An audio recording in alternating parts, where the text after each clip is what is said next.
पश्चिम बंगाल में चुनावी तूफान आने में अभी वक्त है, लेकिन ममता बनर्जी ने सियासी तापमान अभी से बढ़ा दिया है। दीघा में बने भव्य जगन्नाथ मंदिर के उद्घाटन में जब भाजपा नेता दिलीप घोष ममता के आमंत्रण पर पहुंचे तो जैसे बंगाल की राजनीति में बम फट गया।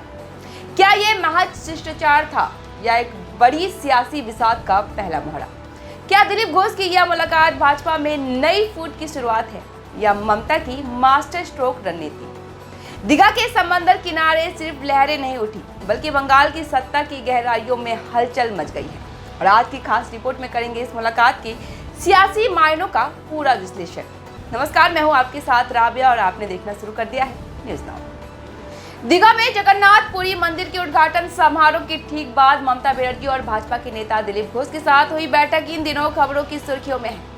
सोशल मीडिया पर इस बैठक की वीडियो जबरदस्त ट्रोल हो रही है और इस मुलाकात से प्रदेश का सियासी पारा उबलने लगा है। बीजेपी के नेताओं ने भी दिलीप घोष की इस मुलाकात पर नाराजगी जाहिर की है। 2026 के बंगाल विधानसभा चुनाव से पहले इस घटना ने तृणमूल कांग्रेस यानी कि टीएमसी और भाजपा के बीच की रणनीतिक जंग को और तेज कर दिया है। ममता बनर्जी ने एक तीर से दो निशाना साधा है। ममता बनर्जी ने दिलीप घोष को मंदिर उद्घाटन समारोह में आमंत्रित कर एक कूटनीतिक चाल चली और इस कदम के पीछे दो प्रमुख उद्देश्य नजर आते हैं। दीघा में भव्य जगन्नाथ मंदिर का निर्माण और उसका उद्घाटन ममता बनर्जी की उस रणनीति का हिस्सा माना जा रहा है जिसमें वह हिंदू मतदाताओं को अपनी ओर आकर्षित करना चाहती है। भाजपा ने बंगाल में सनातन धर्म और हिंदुत्व के मुद्दे को पिछले कुछ वर्षों में प्रभावी ढंग से भुनाया है।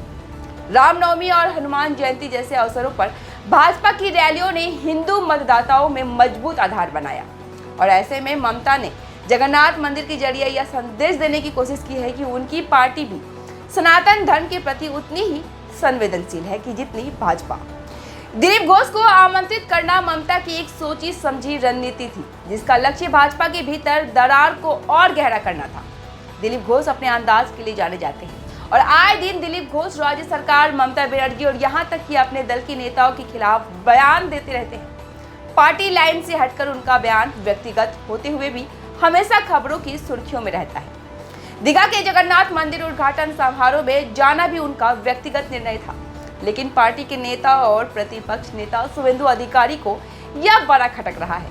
गौरतलब है कि शुभेंदु अधिकारी के साथ दिलीप घोष का 36 का आंकड़ा है और यही वजह है कि शुभेंदु अधिकारी दिलीप घोष पर लगातार हमला कर रहे हैं। भाजपा केंद्रीय कमेटी द्वारा शुभेंदु अधिकारी को जरूरत से ज्यादा अहमियत देने की वजह से दिलीप घोष पार्टी में अलग थलग नजर पड़ते हैं और इसी का फायदा ममता बनर्जी लेना चाहती है। ममता बनर्जी कोई भी मौका हाथ से गंवाना नहीं चाहती।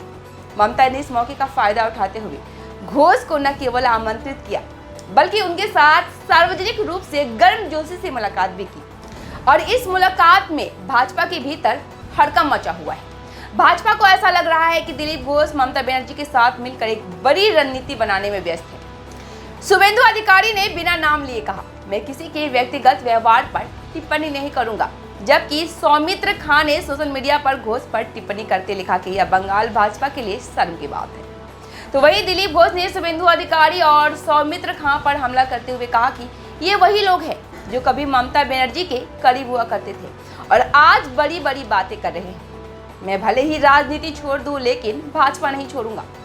दिलीप घोष का ममता बनर्जी के निमंत्रण को स्वीकार करना और समारोह में अपनी पत्नी रिंकू मजूमदार के साथ शामिल होना कई सवाल खड़े करता है। घोष जो अपने आक्रामक बयानों और ममता बनर्जी के खिलाफ तीखी टिप्पणियों के लिए जाने जाते हैं, लेकिन इस बार एक अलग अंदाज में नजर आए। यह वही दिलीप घोष है जिन्होंने ममता पर निजी टिप्पणी कर विवाद खड़ा किया था, जिसके लिए उन्हें भाजपा केंद्रीय कमेटी ने संयम रखने के लिए नोटिस तक दिया था। और कल ममता बनर्जी के साथ दिलीप घोष का जो वीडियो सोशल मीडिया पर वायरल हो रहा है उसे लेकर तरह तरह के सवाल उठ रहे हैं। क्या यह दिलीप घोष के अपने ही पार्टी में राजनीतिक स्थिति को मजबूत करने की कोशिश थी?